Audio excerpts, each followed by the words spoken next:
din sa property. Nasa ano lang kami yan. Nasa gitna lang. 10 hectares, operated poultry with fruit bearings, titled lot, 350 per square meter. Per square meter po yan. 350, 10 hectares and 3,000. So, napakaganda dito, Katoyo. Kitang-kita mo na yung Bangar, yung depo. Kitang-kita mo na yung Imuki Island. Kitang-kita mo na rin ang Sudipan, La Union. Tapos sa likod niyan, San Gabriel. Oh, di ba? Napakaganda dyan, sobra. So, bilhin nyo na. Ang ganda niya talaga. Ang daming manok. Ang cute nga eh. Cute! Cute daw. May ganon.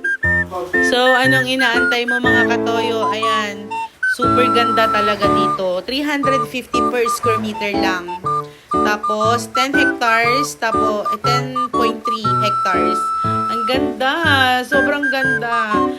Overlooking siya. Tapos, pwede mo siyang gawing campsite yung ibang parts niya.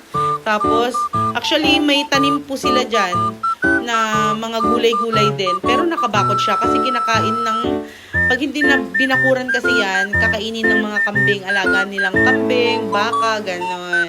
So, ayan po yung mga manok. Ayan, o. First time ko nakakita ng ganyang karami. Sobrang dami. Marami pa dyan. Nasa first building pa lang kami ng ng poultry. So, dyan po, sana bilhin nyo na. Kasi sobrang ganda. Ang aliwalas pa. As in, ang ganda. Kung mayaman lang ako na. Ako na talaga. Diba? So, good for business purposes po to. Yung mga mahilig mag-alaga ng mga livestock, ganyan. Poultry, pwedeng-pwede dyan. Pwedeng-pwede. May kuryente, may tubig, lahat. Wala ka ng problema. Kakainin mo na lang. Pero pwede mo nang kainin yung mga gulay dyan, tsaka manok ha. O, diba? Ang ganda talaga, Katoyo. So, kung ako sa inyo, bilhin nyo na talaga. Okay, ganda. Ang ganda! Sobrang ganda. Nakaka-amaze yung lugar na yan. Tapos yung row niya, private road siya. Part of property pa rin yung kalsada. Ganon. So, ganon. Tapos, cemented road. Cemented yarn. Cemented daw! Ayan. Cementado talaga.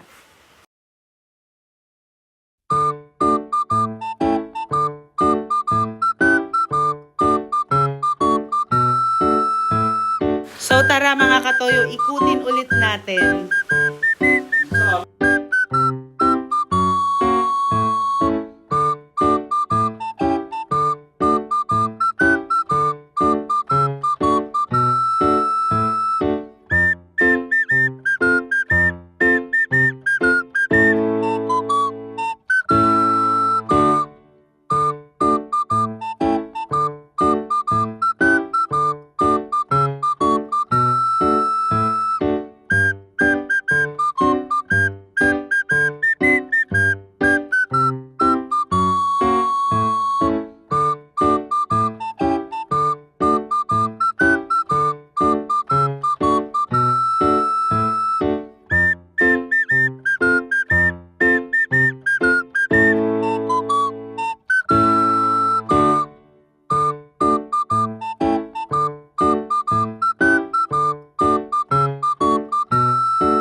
So, ayan mga Katoyo, pababa na kami dyan.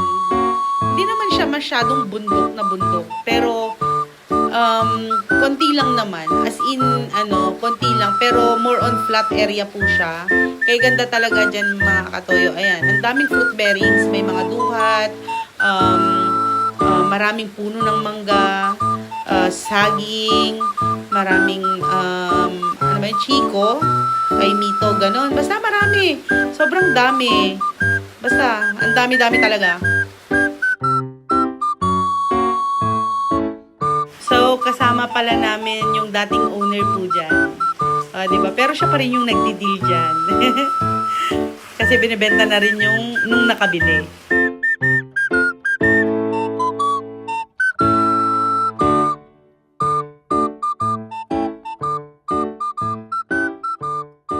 So, pauwi na kami mga katoyo. Ayan, yung lugar lang na nadadaanan namin yan. Video ko lang kasi sobrang ganda, di ba? Parang New Zealand. Di ba?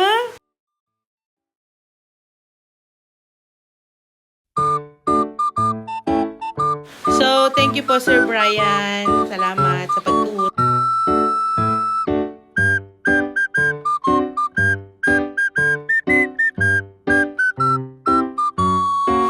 So, dyan na, nasa main road na kami.